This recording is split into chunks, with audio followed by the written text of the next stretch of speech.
All right, welcome back, everybody. This is Steve KM9G and my buddy Scout75 from the Scout75 YouTube channel. It will be linked up above over there. Lent me this 5105 to do a little bit of a comparison to the 6100. And we're going to do some real quick physical comparisons to it here, and then we'll continue to do some more deep dive type stuff in future videos, so be sure to be subscribed for that.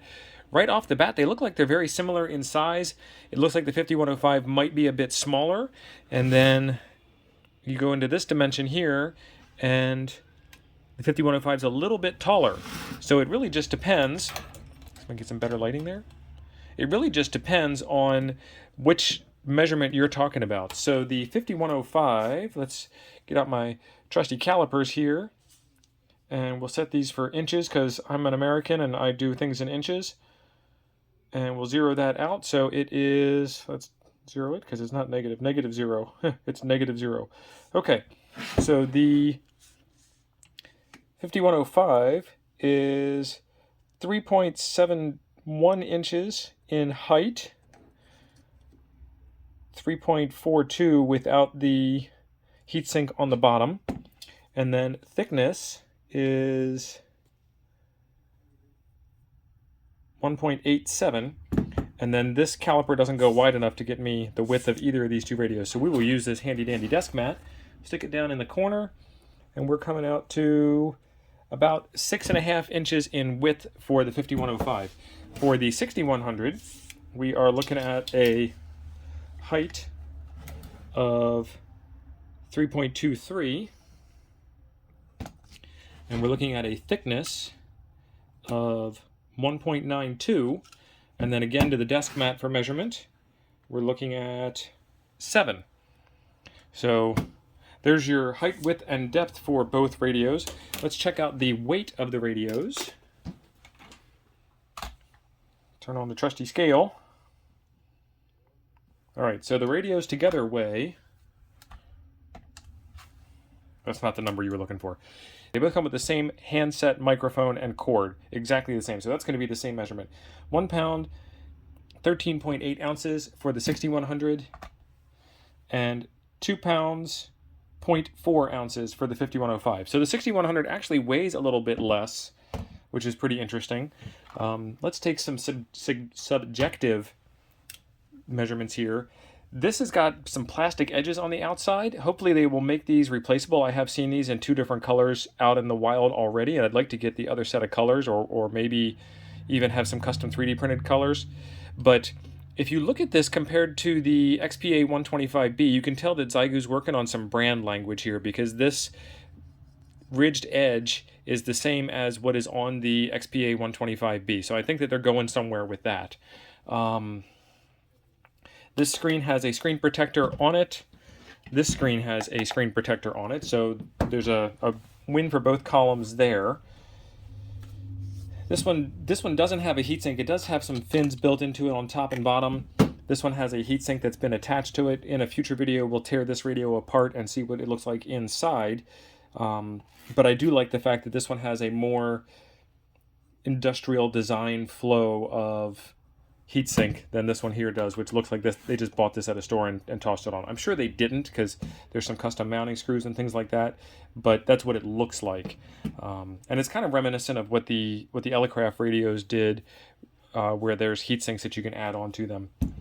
Let's see, on the sides here, as far as output ports go, we have antenna, IQ, speaker, power, antenna, IQ, power, no speaker on this side. Let's see what's on the other sides. We have microphone, comm, the speakers on the other side for this one, accessory, which is probably comm, ATU, key, and accessory. And this will go into the CE19, I believe, and or go into the amplifier. Not really 100% sure, but there's that. The feet.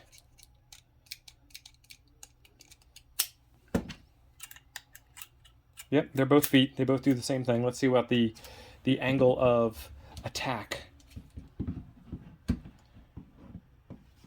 The 5105 has a little bit shallower of an angle, but they're both perfectly acceptable.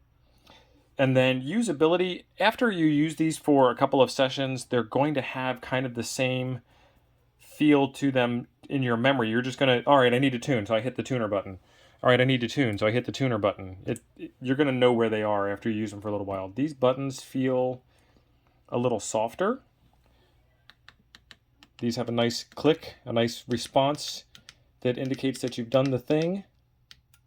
Turn this one on, turn this one on. And then you can tell the difference in the screen. Let me angle that back down for you. This radio obviously starts up faster. This one hasn't come up there. It's finally up now. Shane pointed out that he likes these more flush controls. I don't really have an opinion yet. I'd say this is probably better having more flush controls for packability. The VFO knob on the 5105 does feel better to me. This has a more positive response. There's a detent at every interval. This one's just a wheel. There's nothing wrong with it. This one just feels better. Let's see. What else would we want to think about? It's got a data light on it. Transmit, receive. There's a built-in microphone here. A built-in microphone here. There's PTT buttons on the top. Volume control, down, up. Okay, that's your band change. Okay, so this one here, with these controls, would be able to get you through the band a lot faster. I can change by different units. Oh, even more fine control. So this has more fine control over the VFO than this one does. I can't go any different than that or that. There's no more depth than that. So I can't get any more fine tuning on the 6100 than that part there. And this thing here that's coming up on the display right here, 537550, 5375 and a half. This is a bug in the radio that I have done some documentation on in another video. This is an SDR radio.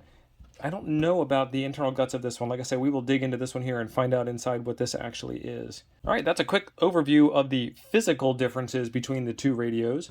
Stay tuned for more updates. There is a video right over here that I think you will enjoy. Otherwise, thanks for being awesome.